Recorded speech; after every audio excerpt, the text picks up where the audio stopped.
Bismillahirrahmanirrahim. Assalamualaikum warahmatullahi wabarakatuh.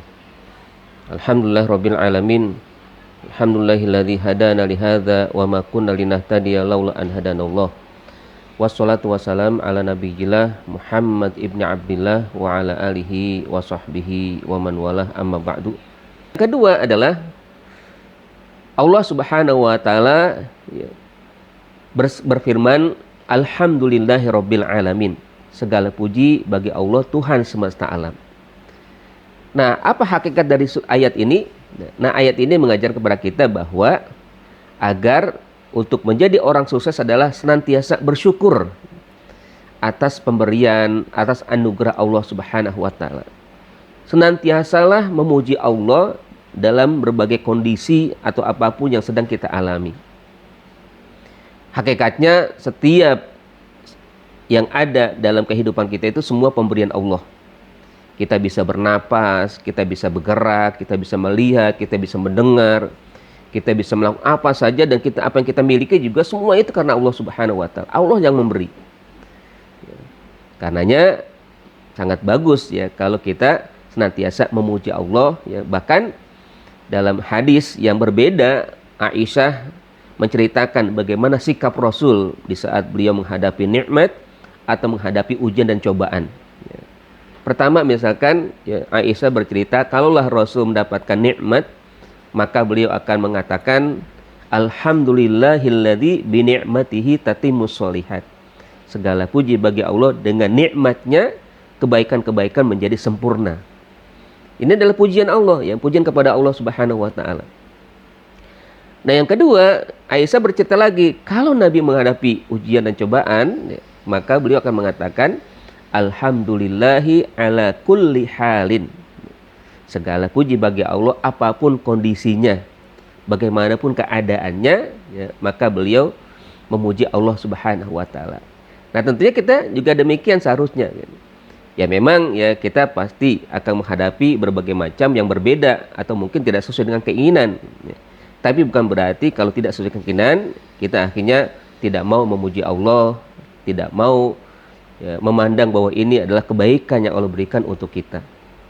Jangan sampai seperti yang diungkapkan oleh Allah dalam surat Al-Fajr ya. Di mana ya, dalam surat Al-Fajr itu Allah mengatakan, fa ammal insanu idza mabtalahu rabbuhu fa akramahu wa na'amahu fa yaqulu rabbi akraman. Ketika ada seseorang diberikan nikmat ya, dilapangkan rezekinya ya, maka dia akan mengatakan Allah telah memuliakan aku. Artinya dia memuji Allah ya. Dia merasa dirinya disayang oleh Allah Subhanahu wa taala karena kenikmatan itu, karena kekayaan, karena berbagai macam ya, yang dia rasakan gitu. Tapi di ayat selanjutnya berbalik. Kalau misalkan dia tidak mendapatkan itu semua, wa amma idza mabtalahu faqadara alaihi rizqahu fa yaqulu rabbi ahanan. Adapun ketika dibatasi rezekinya, disempitkan ya segala keinginannya, maka dia akan mengatakan Robbi ahanan. Allah telah menghinakan aku. Seakan-akan kemiskinan atau juga mungkin kegagalan yang dihadapi itu Allah tidak suka dengan dia. Padahal tidak ada.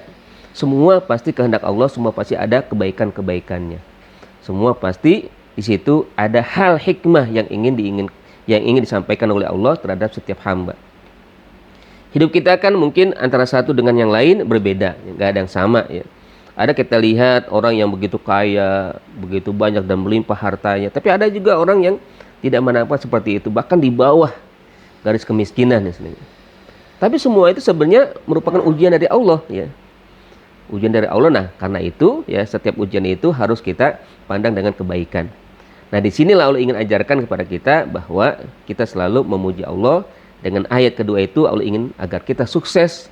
Kita harus bersyukur kepada Allah minimal ya. Dalam sukses untuk bersyukur itu minimal mengucapkan alhamdulillah. Segala puji hanya milik Allah Subhanahu wa taala.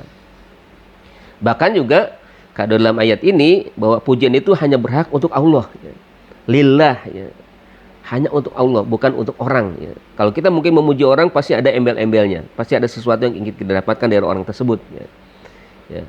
Baik itu seorang presiden atau juga seorang pejabat atau mungkin lain-lainnya, bahkan kepada orang tua pun kita memuji orang tua kadang-kadang ada yang kita inginkan dari orang tua kan, tapi pasti begitu. Nah, walaupun itu boleh-boleh saja, tapi yang lebih utama adalah bagaimana kita memuji Allah yang telah memberikan kehidupan kepada kita, segala hal yang kita miliki karena Allah Subhanahu wa taala.